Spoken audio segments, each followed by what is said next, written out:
et bienvenue dans Hidden Palace. Sonic & Sega All-Star Racing est un jeu de course réunissant un grand nombre de héros de Sega, mais malheureusement ils n'y sont pas tous. Par exemple, les développeurs du studio Sumo Digital, à qui l'on doit déjà Sega Superstars Tennis, auraient bien voulu mettre un Guilus Thunderhead sur un Chicken Leg ou encore inclure ToeJam & Earl dans leur vaisseau spatial. Si tout cela n'a pas pu être réalisable, essayons quand même de voir d'où vient tout ce petit monde. Et commençons par les membres des jeux Sonic. Et est-il bien nécessaire de présenter la star des stars des jeux Sega? Sonic le hérisson bleu a été inventé pour faire de l'ombre à Mario. Il fallait en effet à Sega un personnage jeune et dynamique pour faire passer le plombier pour un ringard. Alors quoi de mieux qu'un hérisson super Sonic qui fonce à la vitesse de l'éclair?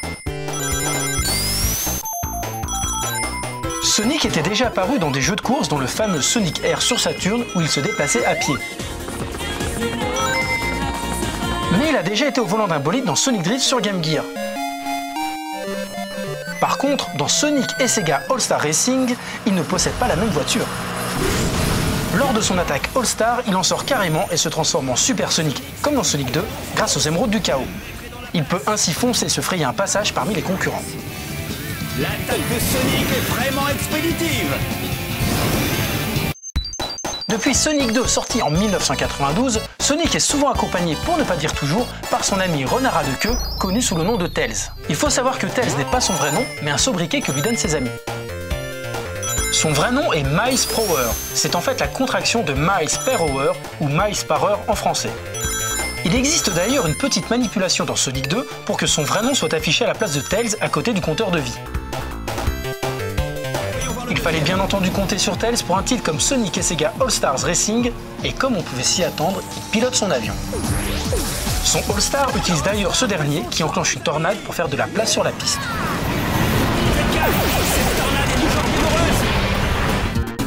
Knuckles, l'équidné éternel rival de Sonic, est également de la partie. Il apparaît pour la première fois dans Sonic 3 sur Mega Drive. Il partage la vedette avec Sonic dans Sonic & Knuckles, où il est le gardien d'Angel Island et protège la Master Emerald dans la zone Hidden Palace. Ça ne s'invente pas.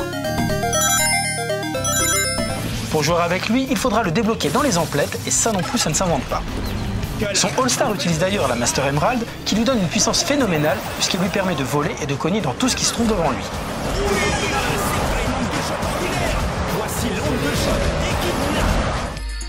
Amy fait aussi partie du cast. Elle apparaît pour la première fois dans Sonic CD sur Mega CD avec un look assez différent de ce qu'on connaît aujourd'hui.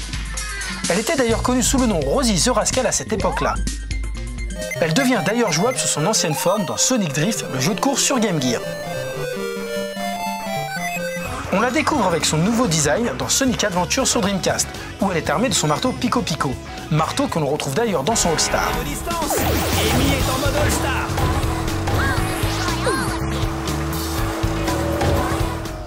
Shadow the Hedgehog, le pendant maléfique de Sonic, apparaît pour la première fois dans Sonic Adventure 2. On ne sait pas grand chose de lui, mais il semble chercher son origine qui sera dévoilée au fil de l'aventure. Toujours est-il que son All-Star est exactement comme celui de Sonic. Il trouve les 7 émeraudes du chaos et se transforme en Super Shadow. Et dans le rôle des méchants, rien ne vaut le bon vieux gros Dr Eggman. D'ailleurs, les joueurs les plus anciens auront sans doute remarqué que depuis Sonic Adventure, on l'appelle Dr Eggman et non plus Robotnik. Il faut savoir qu'il a toujours été appelé Eggman au Japon, et que c'est uniquement en Occident qu'on le trouve sous le nom d'Ivo Robotnik. En fait, la raison est très simple. Ivo Robotnik est son nom civil, un peu comme pour Miles Prower. C'est Sonic qui l'appelait Eggman, l'homme œuf, pour se moquer de lui. Depuis, tout le monde utilise ce terme. Il apparaît dans Sonic the Hedgehog sur Mega Drive et ne sort jamais de son egg mobile, un petit vaisseau qui se métamorphose afin d'empêcher Sonic de sauver les petits animaux. Il était donc logique de le retrouver dans son engin dans Sonic et Sega Superstars Racing. Son All-Star lui donne des canons multiples et un boost pour reprendre la tête. Il y a de l'All-Star sur la piste!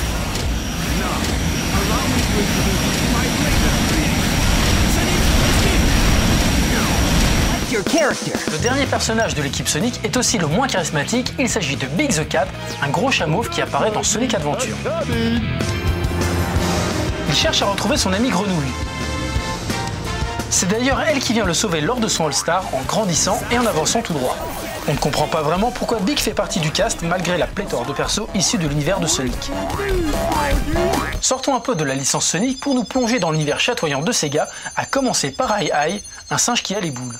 Ai Ai est le personnage principal de la série Monkey Ball, un jeu d'arcade dans lequel le joueur doit mener un petit singe enfermé dans une sorte de gâchapon jusqu'à la sortie. Le joueur n'y incarne pas le singe mais un plateau de jeu. Il a été démocratisé avec ses portages sur console et son lot de mini-jeux plus farfelus les uns que les autres. D'ailleurs, lors de son All-Star, Ai Ai appelle ses compères qui mettent un sacré bazar sur la piste en percutant tout le monde. On trouve également dans le jeu des courses au tracé inspiré de Monkey Ball et autant dire que les virages y sont serrés.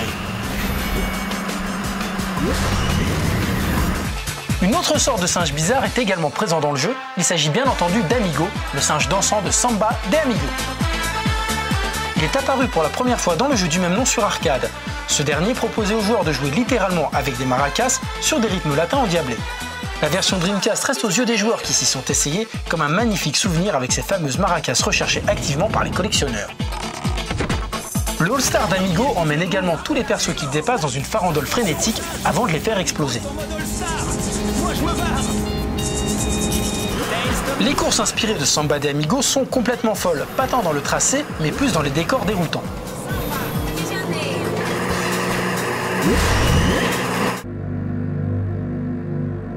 Ryo Hazuki est le héros de la série Shenmue, un jeu créé par Yu Suzuki qui a révolutionné l'industrie du jeu vidéo par sa narration et son gameplay. En effet, il utilise un système de jeu baptisé QTE pour Quick Time Event. Si le joueur exécute une bonne action au bon moment, il prend une certaine route. S'il rate, il en prend une autre. Cette manière de jouer est d'ailleurs reprise dans bon nombre de jeux, comme Heavy Rain récemment. Il est assez étonnant de voir Ryo dans ce jeu, car il fait partie des persos les plus réalistes. S'il se déplace à moto, il change de véhicule en mode All-Star où il prend un Fenwick et roule à vive allure, ce qui n'est pas très logique, mais bon, ça a l'air d'amuser. Deuxième tour, c'est bien, continue. Billy Joe est un héros de Crazy Taxi, un jeu de course arcade qui changeait complètement la donne de ce genre. En effet, le joueur incarne un chauffeur de taxi et doit prendre des clients. Le but est de les amener là où il le souhaite le plus rapidement possible, moyennant finance. Pour la petite histoire, Crazy Taxi est le premier jeu que Sega a sorti en tant qu'éditeur tiers en Europe. Le All-Star de Billy Joe lui rapporte un client et doit donc, à l'instar de son jeu, arriver le plus vite possible où celui-ci lui demande. Voyons qui se sent d'humeur à gagner. Billy Joe m'aura plein dedans dans la compétition. Beat est un des héros de la série Jet Set Radio, un jeu de sauvageon où il faut faire des graffitis dans les villes de Tokyo sans se faire attraper ni repérer par la police. Heureusement, les protagonistes disposent de rollers et de solides capacités à grinder un peu partout. Dans le jeu, Beat roule avec une voiture tunée, mais lors de son All-Star, il en sort pour un petit ride en roller et asperge tout le monde avec sa bombe de peinture. Dernier tour, et ça va chauffer. Alex Kidd est une des premières mascottes de Sega et maîtrise le Jungle Pon à la perfection, mais c'est aussi un pilote hors pair. On a pu le voir dans Alex Kidd in Miracle World où il conduit un scooter, mais surtout dans Alex Kidd BMX Trial qui est un jeu de course. Il est donc tout à fait normal de le voir débarquer ici. Pour en savoir plus sur Alex Kidd, je vous invite à aller découvrir le Hidden Palace qui lui est consacré sur No Life Online. Son All-Star le place au volant de sa motocoptère qui crache des flammes. Bon comme trois pommes et méchant comme un verre, Alex Kidd. Billy Hatcher est un des tout derniers héros de chez Sega. Il apparaît pour la première fois dans Billy Hatcher and the Giant Egg sur Nintendo GameCube. C'est un jeu de plateforme qui n'a pas rencontré de succès. Effectivement, il était assez déroutant de devoir couver un œuf qui grandissait de plus en plus afin d'en faire un compagnon. Cependant, ce sympathique personnage a tout de suite été accepté dans la famille Sega. Good morning. Son All-Star le fait rouler sur un œuf et écrase les opposants qui croiseraient sa route. Une tête blonde sur un œuf de course. Pour sûr, c'est Billy. Peu de gens connaissent Zobio et Zobiko, et c'est bien normal, puisqu'il s'agit des protagonistes de The House of the Dead EX. C'est une version de The House of the Dead pensée pour les joueurs occasionnels.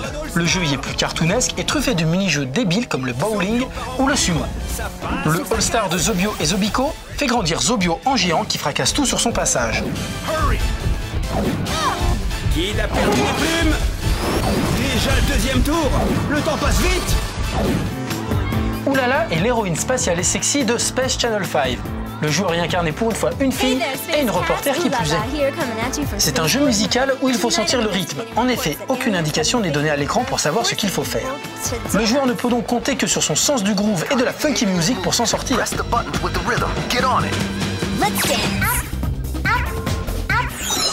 Son All-Star est tout de même plus simple à jouer. Oulala monte sur sa voiture et tire sur ses concurrents à grands coups de tchou tchou tchou. Deuxième tour et ça va chauffer.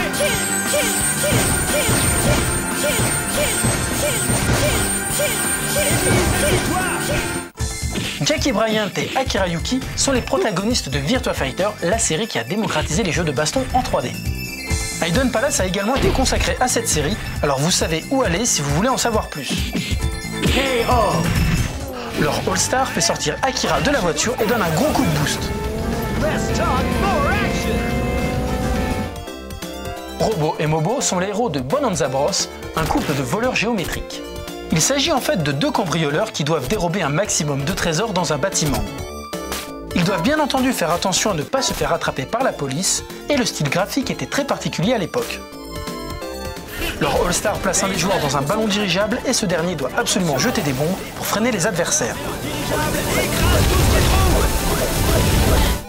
Opa Opa est le héros de la série Fantasy Zone, une série qui a également eu droit à son propre Eden Palace. Son All-Star amène le shop et le joueur pourra décider quel type de bonus il souhaite utiliser. Attention les amis, Opa Opa et sa bombe ultime vont faire des dégâts. Waouh, Opa Opa met la compétition sans dessus-dessous. Les Chouchous font leur apparition dans Chouchou Rocket sur Dreamcast, un puzzle game où le joueur doit diriger des souris et éviter de se faire croquer par le gros chat Kapu Kapu. On se souviendra de Chouchou Rocket comme le premier jeu console jouable en ligne, mais pas seulement, puisqu'il s'agit également du premier jeu Sega en tant qu'éditeur tiers au Japon, avec son portage sur Game Boy Advance. C'est l'heure de la Son All-Star appelle un Kapu Kapu géant qui fait le ménage sur la piste. arrive. Les chouchous sont des All-Stars. Dans le jeu viennent ensuite les guests, et pour la version Xbox 360, il y en a deux, enfin trois, puisqu'il y a Banjo et Kazooie et l'Avatar. Banjo est un personnage créé par Rare pour la Nintendo 64. À l'époque, le studio appartenait à Nintendo, mais suite à différents désaccords, il fut racheté par Microsoft. Et c'est pour cela qu'on retrouve notre ami Ours sur Xbox 360, dans un jeu où il pilote une voiture justement. Mais ce n'est pas la première fois que Banjo se retrouve au volant d'un bolide, puisque sa première apparition n'est pas dans Banjo et Kazooie sur Nintendo 64, comme on pourrait le croire, mais dans Diddy Kong Racing sur cette même machine. Dans ce jeu, il rencontre le célèbre singe de Nintendo, mais également conquiert un autre personnage emblématique de Rare. Il a même eu le droit à son propre jeu de course Banjo Pilot sur GBA. C'est donc assez logiquement qu'on le retrouve à nouveau dans ce genre de jeu. Son All-Star fait tomber des pièces de puzzle partout sur la route en prenant le soin d'écraser ses adversaires. Il n'y a pas grand chose à dire sur les avatars, à part qu'il s'agit d'alter ego que l'on peut inclure dans certains jeux. Leur All-Star amène d'autres personnes qui portent la voiture pour dérouiller les adversaires qui se trouveraient sur le chemin. Je kiffe, je kiffe, je kiffe. Il n'y a pas grand chose à dire sur les Mi, à part qu'il s'agit d'alter ego que l'on peut inclure dans certains jeux. Leur All-Star amène d'autres personnes qui portent la voiture pour dérouiller les adversaires qui se trouveraient sur le chemin.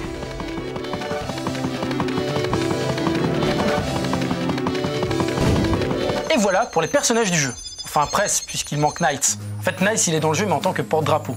Enfin, on va pas parler de Knights tout de suite puisqu'il mériterait un Eden Palace à lui tout seul. Peut-être un jour, qui sait.